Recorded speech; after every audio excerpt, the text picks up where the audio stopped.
Mijaan kan koo beela'ee imma nyaata naaf kenni beela'eera jedhee addaan kutuu dhiisee ani immoo akka farfanaatti yeroo inni dubbatu ani sagalicha kana dhaga'uu waan yaaddeef gurra kan koo cuqqaalladheen akka nama hin dhageenyetti ani maal siif godha Waaqayyo hin jedhe ani siif fida Waaqayyo siif haa kennu jedhaanii maalimmaa Waaqayyotu biddeen namaa kennaayin han jedha.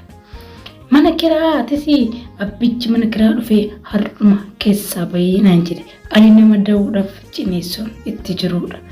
Guyyaa sun anaaf guyyaa dhiphinaa guyyaa ani dagachuu hin dandeenye natti ta'e.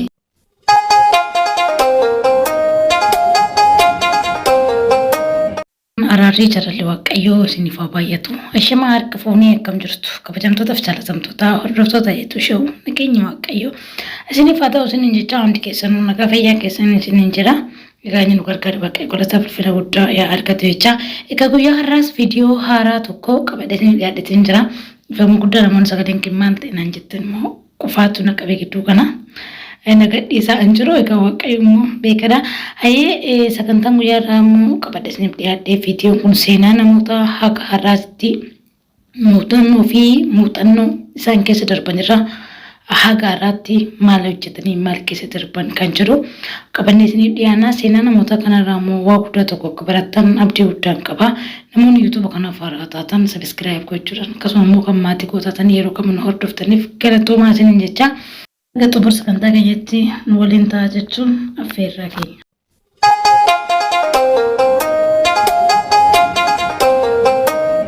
Gaangan koo faarfattuu Asteer Kabbabaa naan jiran ana boonaa ganda baratetti dhaladhe. Ani gaafa dhaladhu maatiin kan koo maatii Kiristoosin amanatan keessatti waan hin dhaladheefi yeroo ijoollummaa kootti gaafan naannoo waggaa 8 gaafan ga'u ergaan gurguddaan naaf dhufa ture. Anis yeroo iddoon horii eegutti ni faarfadha. Yeroo deemu yeroo rafu yeroo kamiyyuu sagalee faarfannaadha nan nagaa. Yeroo tokko osoo horii eegaa jiru faarfannichi naaf dhufe. Faarfannaa kana nan faarfadhe. Booddee gaafan karaa manaatti deebi'u harmi kana nani jedhu kun faarfannaadha jedhee haadha koo gaafadhe. Eeyyeen faarfannaadha kan eenyuti naan jette jennaana kan kooti jedheen. Garuu yeroo sanii fi nana manni turan haa ta'uti booddee suuta jedhee gara waldaatittis gaafan dhufuu eegalu waldoonnis waan sagalee qabduuf faarfattii naan jedhan malee faarfannaan kun kan ishee jedhee namni tokkooyyuu nana manni ture. Abbaan kan kooti tajaajilaa ture. Wangeelaaf aarsaa guddaa kaffalee ture. Bara dargaggummaa isaatiif Waaqayyoon tajaajiluuf iddoo inni naqeen wanti hin goone hin jiru. Waaqayyoo mana isaa keessa yeroo hundaa ni tajaajila. Anis jabummaa kana abbaa koorraa argadhee yeroo baay'ee Waaqayyoon kan koo nan galateeffadhas nan kadhadhas. Ani yeroo baay'ee gisee ijoollummaa kiyyaatu ta'e namni dinqisiifadhu keessaa faarfattuu billisee karrasaa yaa Waaqa faarfattuu billisee karrasaa jedhee yeroon kadhadhee nan yaadadha. Egaa anis yeroo umuriin kan koo naannoo waggaa 12 gidduu ga'u namoonni tajaajilaaf konferensiidhaaf gaafa na waamani. Egaa akka naannoo keenyatti mucayyoon takka qubaa ishee manaa baatee gara biraa deemus dhorkaa waan ta'eef maatii waan sodaataniif jecha tajaajiltoonni mana itti tajaajilu keessaa iddoo waaqeffannaa keessaa nama tokko naaf erganii akkan konferensii san deemus maatiin kan koo namni sun haga ani sagantaa san xumuree galutti nama waliin tura. Egaa namni kunis gaafa sagantaan dhumamus fuudhee gara maatii kootti na deebisa. Akkanumaan osoo hin jiru garuu waan nama dhibu keessaa ani yeroo ijoollummaa kiyyaattis yeroo kamittuu Waaqayyoon kan koo galateeffachuu caalaa wanti natti tolus hin jiru. Yeroo tokko egaa haalli namaa mijateeti miti. Waaqayyoon immoo kan galateeffamu haala mijataa keessatti qofa waan hin taaneef anis yeroo hundaa namoonni akkasuma jechuu jalqaban maaliifin hin faarfattooti naan jedhan. Anooyyuu faarfachuu nan barbaada garuu waan qarshicha hin qabneef akkamittiin hin faarfadha jedhee yeroo itti dubbadhu si gargaarras naan jedhanii gara mana muuziqaatti na geessanii manni muuziqaatis sagalee kan koo laale. garuu haa ta'u iyyuu malee ani faarfannaa baasuudhaaf aan deemu malee dhuguma waan inni jedhu kuni hawaasni kun hubatee ittiin eebbifama waan jirus keessa kootti na yaadan ture garuu yaa ta'u malee akkuma nachi ga'een faarfannaan kan koo hedduus jaalatee siifin hojjedha garuu gatii dadhabbii kiyyaa erga deeffadhee booddee wanta achirraa argamuun qinxeetti addaan qorannaa anaan jedhe anis ishee hin jireen ani kaayyoon koo inni guddaan qarshii jala achirraa argadhu sanis osoo hin taane faarfannaan kun gurra namootaa bira ga'ee namoonni akka ittiin eebbifamanidha fedhiin kan koo yeroo sanitti kaasetta san gubbaarras kan ture maqaan kiyyas waan hin taane fi lakkoofsa bilbilichaa yoo bilbilan na argachuus hin danda'anii abbicha sirba kana qilleensarra na oolchisan argatu malee jechuudha. Egaa ani booddee gaafan tajaajilaa deemu maatiin koos maatii harka qalleeyyiidha manuma waaqayyoo keessa tajaajilu waaqayyoon tajaajilaa dhufan waan ta'eef anis sanarraa kan ka'es yeroo baay'ee haalis waan naaf hin mijanneef uffata kan koos gaafan tajaajilas deemu mataa koos hin sirreeffadhu uffata koos waan hin uffadhus gaafan nabu gaafa sagantaan guyyaa lamaan na baay'ee uffata namaa kanan godhadheetu deemu galeen miiccas uffata sanis namaaf deebisa yeroo baay'ee waan ittiin deemee tajaajilullee gaafa namarraa liqeeffadheen gatii taaskee kaffaladhee deemee waaqayyoon koo nan tajaajila guyyaa tokko akka innis na yaadatu anis immoo abdiin qaban ture.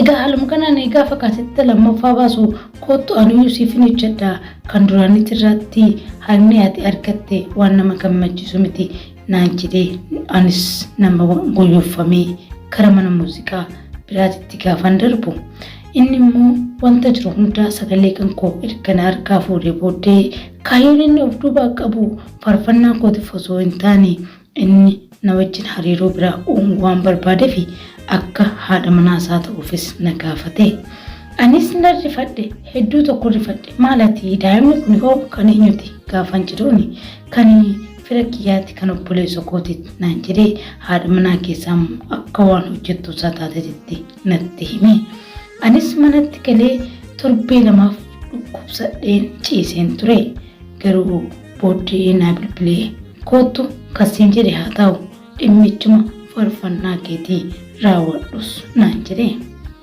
anis tole jedhee gaafan dhaqu dubbichi faallasaa sanaa ta'ee natti mul'ate anis waan kursu wallaale kanan jirus kophaa kooti dhaanichaa fi gidiraa hedduu keessas ture dhimmoota nageenyatiinis qaama nageenyatiinis sodaachifamaa ture na sodaachisa waan ta'eefis anis kophaa koo waan ta'uuf yeroo sanitti namni yaada kana itti mee na hubatus ni dhabame. Egaa yaa ta'u yoo malee rakkina saniif dhiphina san keessa ture yeroo booddee faarfattoo Kibbinash waliin wal qunnamni waa'ee kan koo ishiitti na hamachuudhaaf gaafa dhaqani ishiin nama saniin akka malee waan nama seetti gadditee waan jirtuuf anaan na barbaaddee iddoo nan jirutti na argite garuu haalli keessa jirus ulfaataa waan ta'eef been guyyaa biraa wal argina gaafa waaqayyo jedhee lakkoomsa ishee irraa fudhadhee anis akka carraa ta'ee mana san keessaa soota jedhee bayeetis nan badee ergan badee booddee faarfattuu Kibbinash wal argine yeroo hedduu gadda koo wajjin qooddattee kan turte ishee ta'uu yoomiyyuu keessi koo hin dagatu erga sanii booddees baay'ee rakkachaa waan tureef magaalaa Ambootitti gaafa gallu obboleettiin koos na bira dhufte hedduu baay'ee rakkina cimaa hagana hin jedhamne keessa waan tureef hojii humna hojjanna jennee gaafanna koo ati faarfattuu Kibbinash ati faarfattuu Asteer fakkaata maaliif nu jeequu dhufte moo naan jedhan ani garuu hojii dhumaan barbaacha dhufe hojii sanis naaf hin milkoofne namoonni waan inni kuma qabeenya qabutti na beekan malee hojii dhaaf hin dhufne jedhanii waan shakkaniif hojii saniinis milkaa'uu hin dandeenye booddee obboleettiin kan koo hin rakkattu lakkii jettee hiriyaa ishee waliin mana humnaan hojjetan hojii qaansiraadhaa deemuu eegalte booddee gaafa isin hojiidhaa galtu baay'ee beelofnee wanti nyaannu fi wanti dhugnus manni kiraa wanti hunduu wal guuree rakkoo hamaa ture gaafa isin qarshii harkatti qabattee dhuftu daabboo goggogaa bitannee bishaan shiniitti buufannee gaafa nyaannu nutti mi'aayee gammachuu guddaadhaan ishee wajjin nyaanne. Egaa haala kanaan jiraachuunis baay'ee waan ulfaatee fi obboleessi kan koo hagas mara rakkoon kan kee kottu naan jedhee yeroo sana obboleessi kan koo ni barata waan ta'eef ofittis na fudhate. Egaa innis kan magaalaa Burraayyuu waan jiraatuuf anis gara Burraayyuutti galee booddee kara waldaatti na geessee anis tajaajilu eegalee. Ergan tajaajiluus eegalee booddees anis abbaan kan koo ijoollee isaa waan barsiifachuus hin dandeenye fi ani immoo ergan tajaajilas eegalee jedhee obboleewwan koos barsiisaa ofii kootiifis hojii barumsa macaafa qulqulluu Burraayyuutti dippiloomaa barachuu nan eegalee. Egaa kalmaan itti fufee osoo hin jiru kan amma abbaa manaa ta'ee waliin jiru kanaan gaafa wal baru inni immoo achitti digirii isaa barachaa jira. Achittis wal barree booddee cidhaaf gaa'elaaf gaafa na gaafatus anis tole jedhee maatii kootti beeksifnee waldaas beeksifnee bara 2009tti gaa'ela keenya ni hundeeffanne. Anis turtii waggaa tokkootiin booddee mucaas nan godhadhee garuu mana kiraa keessas waan jiraannuufis innis barachaas waan jiruufi hojii bira dabalataan waan hin qabnee fi jireenyi baay'ees nutti ulfaachatee ni dhufe. Anis mucaa kan koo isa jalqabaa nan ta'e. Garuu gaafan da'u ani sababii manatti ol deebi'eef jecha ulfa kootiin illee gaaf takka taa'ee hin beeku tajaajilaaf jedhee. Garuu gaafan da'u hedduu tokko natti ulfaate. Jireenyi daran natti cimaatu ni dhufe. Egaa obboleewwan kan koo seenaa kanarraa akka waan guddaa tokko sin barattan abdii guddaan qaba. Inni guddaan waaqayyomaanii amanachuudha. Anis akkasuma itti fufee jiru dhiphinaa fi rakkina san hunda keessa yoo dararamaa osoo hin taa'u mucaan kan koosis dhalatee jabaachatis ni dhufe. Nyaata madaalamaa daa'imman dhalatte nyaachuunis daa'imni kan koo akka nama guddaatti waan inni nyaatee nama waliin jiraata. Egaa gaafa jabaatee jirus afaan dubbachuu gaafa jalqabu yeroon itti wanta inni nyaatu wanti inni dhugullee isaaf qopheessuu dadhabee mucichis gurra koorraa na iyyus natti dhufe.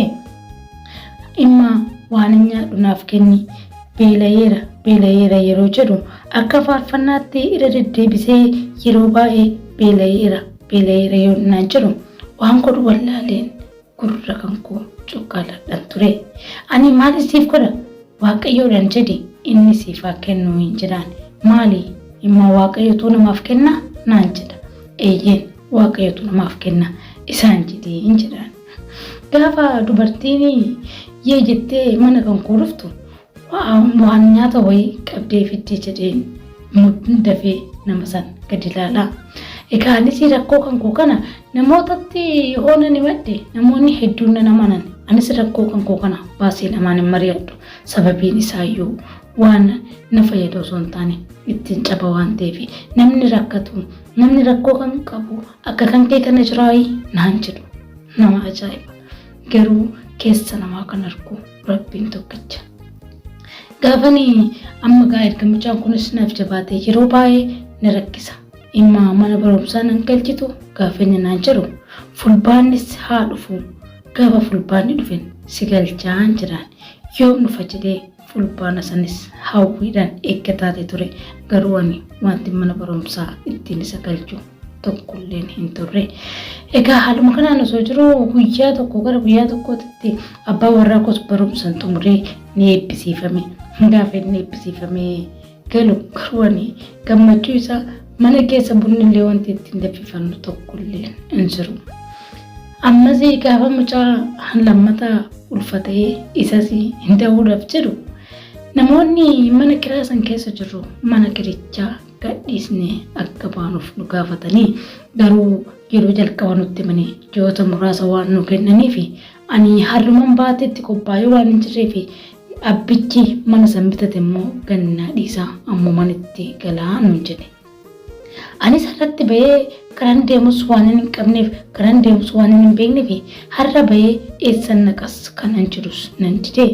Garuu ani anaafis seerri akkanaaf dubbatu beekii naan jedhee narraa goree booddee abbaa warraa kootti dubbatee anatu haga wayiillee dubbata maleen abbaa warra kiyya namaa wal mormus hin jaalatu anis waan godhus nan dhabee dayiisaaf jala gaheera darsa keessan gadi guuraa gatii makiinaa hin kaffalini siin baasa darsa kan kee achittiin siif dabarsaa naan jedhee yeroo sanitti si manni keessa jirruun qarshii 500 waan ta'eef garuu gatii mana kiraallee baay'ee rakkachaa achi keessatti 500 saniyyuu rakkadhee waan kaffaluuf dhabaa heeruun iddoo dararamaatiin ture garuu har'a mana 1,200 muddama waan ta'eef barbaadannee itti gallee mana kanas darsa sirreeffachaa anaan immoo cineessunnatti gaafa cineessunnatti qabdes taa'aa gaafa sinatti wayyatte mana sirreeffachaa booddee dadhabbii hamaa waan natti dhagaameef kara hospitaalatti deemee achittis da'ee dhiigni koos baay'ee dhaabbachuu waan dideef yaaddoo guddaa ture yeroo sanitti garuu waaqayyo wanti dadhabame hin jiru anis mucaan koos nagaa ta'anii manatti ni deebine beelli fi dararri sun akkasumatti beelli rakkinni akkasumatti waan nu eegaa jiruu fi abbaa warraa kan koo erga tumure hojii xiqqoo wayii waan qabuu fi hojii inni hojjetu sun yeroo muraasan booda abbichi isaan hojjechiisuus qarshii harkaan qabu jedhee hojii san waan naabeef innis harki isaa duwwaadha. Kanaafuu nuyi rakkoon keenya rakkoo cimaa ta'eetu osoo jiruu guyyaa tokko akkanuma mucaan kan koo har'as biddeenumaaf jedhee gaafa inni rakkisu.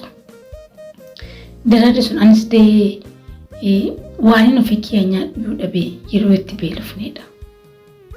Maanta meeshaa mana keessaa qabnu hunduma isaa gurgurree giseetti qalabaa shammatannu minaa sunis ni dhuma wanti ati ija kanaan laaltu wanti ati hafu tokko yoo hin jiru hundi isaayyuu hunuma gurgurama garuu gurgurree yoo jenne qarshiin sun dhumee booddee beeluma santu nu eeggata ture anis gaafa tokko dubartii wayyaa jettee ishiin gaafa dhuftu minaa wayiitis harkatti qabattee akkasuma dasee kan jedhamu mishingaa burcuqqoo 15 qijatteetu dhufte ani garuu ishii rakkoo mana kan koo keessaa hin beektu waaqayyumatu naaf erginetti fakkaata anis minaanicha siif fiddisanis anis daa'imni koos nyaannee gaafa jennu bariisaa isaa minaan arganne kanaan daasifannaa jennee gaafa kara baaburaatti abbaan kan koo fudhatee qajeelu minaan jiidhas baaburri daakee waan tureef gaafa minaan kana irraan gannaqnu ija dhagaa keessa ba'uu didee kana fesunu eeletti gaafa gijan eelirraa namaan ba'u ture. Anis obboleetti kootti ergee daakuu yoo qabaate xiqquma ishee naaqiche daa'imni beelaf natti gaafa jedhamne isheenis hin qabdu waan qabdu irraa xiqqoo ishee naaf qicce yeruma san bukeessee osoo bukaa osoo hin eegin biddeena tolchee egaa rakkoon wanti hin dabarre hunduu obsa nama gaafata malee hinuma darba gaaf tokko naaf darbee naman ta'a jedhees yaadee hin beeku maalii waaqayyo nan argituu jedhee ija kan koo lamaan qabadhee yeroon itti booyee imimmaan harcaase ni jira garuu maal godhuree waaqayyo hojii isaatiif akka namaa ta'e hin ariifatu inni qormaanni kan koo yeroo sanii har'aaf waan hedduu isaa waan na fayyadee jiruuf homaa miti wanti hin dabarre akka jiru kan inni bare san keessa yoo dabarree guyyaa tokko ni yaadatama jedheetis yaadee hin beekun ture. Akkasumaan namni waaqayyoo kan ta'e Dr. Gammachuun gaafa tokko TV'n isaanii kaameraa qabatanii mana koo akka dhufan natti himame. Anis wanta kana hin amanne sagalee waaqayyootis karaa biraatiin naaf darbee bilbilumaan erguma san natti himanii booddee waaqayyoon akka simmi'eessa naan jedhes sagalee naaf darbee lachaan isaayyuu bakka tokkotti dhaga'uun ani waan jiru na wallaalee TV'n mo'aa ni dhufaa jedheen erga raajichi sun dhimma isaa natti himee raawwatee booddee eeyyan yoo ta'es kana amma hin dubbatin naan jedhee wanti hunduu yeroo isaa qaba waan ta'eef anis ni yeroo san rakkina kan kootii fi dhiphina kan koo kana karaan ittiin baasee dubbadhu nan nabeen ture fuula miidiyaa dhufee akkasiin icciitii kan koo rakkoon keessa jiru kana itti maddu nan nabe. Ani Asterii nama abbaa manaa qabutti heerumte naan jedhanii faarfannaa kanaaf dhiifte tajaajila kanaaf dhiifte jedhanii maqaa kan koo na gurraachessanii akka ani cabus namoonni na godhani rakkoo kiyyaa fi dhiphina kan kootis namoonni kan osoo naaf hin hubatin hafesani garuu Waaqayyo seenaa kan koo geeddaree Waaqayyoon na gargaaree anis nama guyyaa kana ga'ee gochaa fi oolmaa Waaqayyo na oolche akkasiin asitti taa'ee gaafa lakkaa'u kun dhufuu isaati anaa fi na ajaa'ibsiisa. Wanti hin dabarre hin jiru hundi isaayyuu guyyaa qaba. Anis albeema kan koo sadaffaa amma baasuuf jiru kana waraana malee injifataa jedhee kanin amma kaasetta kan koo isa sadaffaa hojjechaa jiru. Eebbisiisuudhaafis 325 itti eebbisiisuudhaaf qophii isaa xumureetiin jira. Waaqayyo isa hundumaa gochuu danda'uuf galanni haa ta'u jechaa. Egaa yeruma sanii kaasee gaafa isaan na gaafatanii dhimma kan koo dhufanii dhimma kan koo xumuradheetu jiru. Namoonni baay'een naa bilbiluu fi akkasumas qarshii akkaawuntii buukii koo irratti galchuu jalqaban. Anis achirraan namoonni baay'een ergasanii bilbilanii makiinaa bitattee mana ittiin ijaarrattee jedhanii na gaafachaa turan. Ani garuu kaayyoon kan koo mana ijaarrachuu makiinaa bitachuu osoo hin taane inni guddaan erga mana keessa jiru kana baasee hawaasa kan koo saba Waaqayyo biraan ga'uutu hawwii kan kooti. Egaa anaanis Waaqayyoon na gargaaree seenaa koos geeddaree manni kan koo kalee ol seenanii wanti irra taa'anii hin jirre sun har'a seenaa koo geeddaree mucaan kan koo barumsa hawwaa barumsi yoomin baradha yoom daftara naa bitta jiree na rakkisus barumsa isaas baratee anaanis Waaqayyo nama na taasisee kinoo har'a nama dhugaa isaa dubbatudha. Waaqayyoof galanni guddaan haa ta'u. Egaa sagantaan guyyaa har'aa kanaaf qabadhee isiniif dhiyaadhe kana fakkaata. Guyyaa biroo immoo seenaa nama birootiin walitti deebinaa obboleettii keenya Astiriin bakka Waaqayyo si gargaaree jennaani. Egaa guddaa isaa galatoomaa turtanii waan dhaggeeffattaniif guyyaa biraa viidiyoo keessatti deebinaa haa gasiif turtii gaarii naaf qabadhaa.